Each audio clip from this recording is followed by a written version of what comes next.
David Beckford was born between two air raids during World War II. His father was abroad in Ceylon during the war, operating against the Japanese. After returning, David's father set up an airline to South America with a friend from the RAF. David's first trip to Brazil was at age 6, and he spent summers visiting his parents there while attending boarding school in England. He describes his childhood as very free and exciting, with early exposure to different cultures and people around the world. David attended boarding school from age 6 to 17. He speaks positively about the discipline and independence it instilled, including learning boxing in his first term. After leaving school at 17, David went straight into a law apprenticeship on the advice of his headmaster, rather than attending university. He spent 4.5 years starting at the bottom, licking stamps and handling difficult clients, which he says did him an enormous amount of good.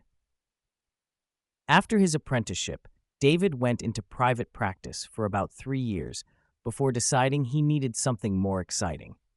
His wife showed him an advertisement for a legal advisor position with the government of the Turks and Caicos Islands in the Caribbean. They decided to go for it, and David spent 2 years there drafting legislation to help develop the island's tourism and finance industries. He describes this as a fascinating experience and huge learning curve in drafting legislation and converting ministers' wishes into law. David also had interesting encounters there, including watching the moon landing at a U.S. tracking station and dealing with Cuban fishing boats entering their waters. After 2 years, he was asked to join the Foreign Office as a lawyer. David's work at the Foreign Office involved extensive international travel and dealing with various aspects of international relations. He was the legal advisor for the British space program in its early days, working on agreements governing the International Space Station and Earth stations for satellite communications. After his time at the Foreign Office, David was recruited to work as a lawyer for MI5 and MI6, Britain's domestic and foreign intelligence agencies.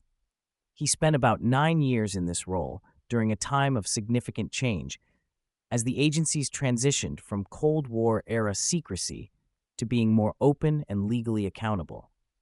David played a key role in helping develop the legal frameworks and processes for the agencies to operate effectively while adhering to human rights laws and being able to use intelligence as evidence in open court terrorism prosecutions. David provides insights into the day-to-day work of the intelligence agencies, describing it as constantly varied and exciting.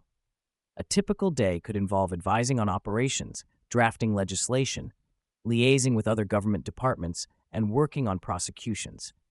He emphasizes the agency's focus on gathering intelligence legally and ethically, with a view to potentially using it as evidence in court. He explains that operations are very carefully planned and precise, contrary to the James Bond image. The work involves extensive training, learning about people's mannerisms, and building trust to gather information over long periods. David expresses great admiration for the caliber of people in the agencies, describing them as incredibly talented, balanced, and able to handle stressful situations while maintaining integrity. David discusses some of the challenges of intelligence work, including the difficulties of tracking suspects across borders with different legal systems. He advocates for greater international cooperation and harmonization of laws to more effectively combat transnational crime and terrorism. He also touches on the emotional toll when terrorist attacks succeed, describing the devastation felt within the agencies. David shares his perspectives on various current issues based on his experience. Terrorism and human rights. He believes in respecting the human rights of terrorism suspects, including the right to life, unless self-defense is necessary, family life, free speech within limits, and freedom from torture. He criticizes the U.S. use of waterboarding as both unethical and ineffective. Drug trade. David discusses the ongoing challenges of the international drug trade, noting recent changes in cocaine production and distribution.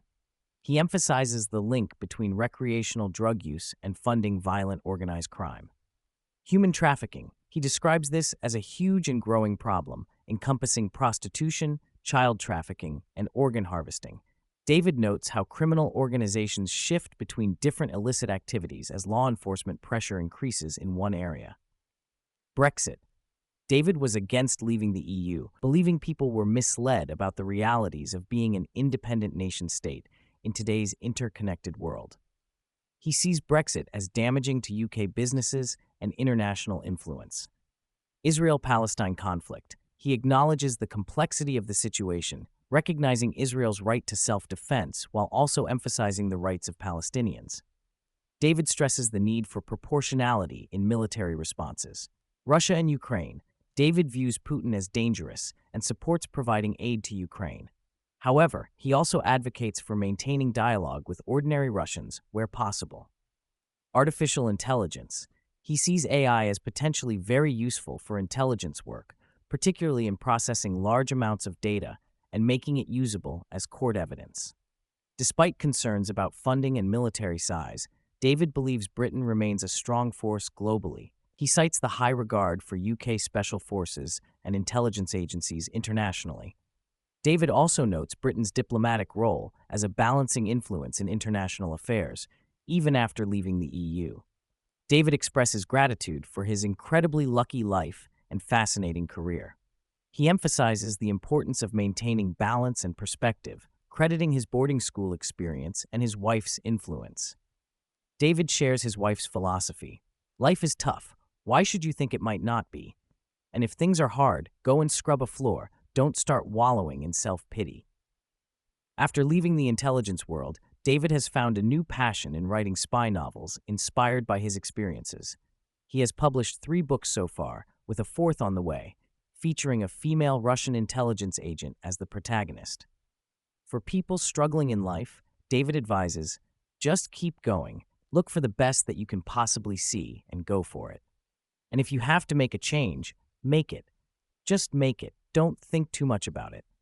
He believes everyone has potential and the ability to achieve something, regardless of age or circumstances. David emphasizes the importance of taking action rather than feeling sorry for oneself, while also acknowledging that many people face genuine hardships. Overall, David Bickford comes across as a thoughtful, balanced individual who has led an extraordinary life in service to his country. His interview provides valuable insights into the world of intelligence and international relations, while also offering wisdom on navigating life's challenges.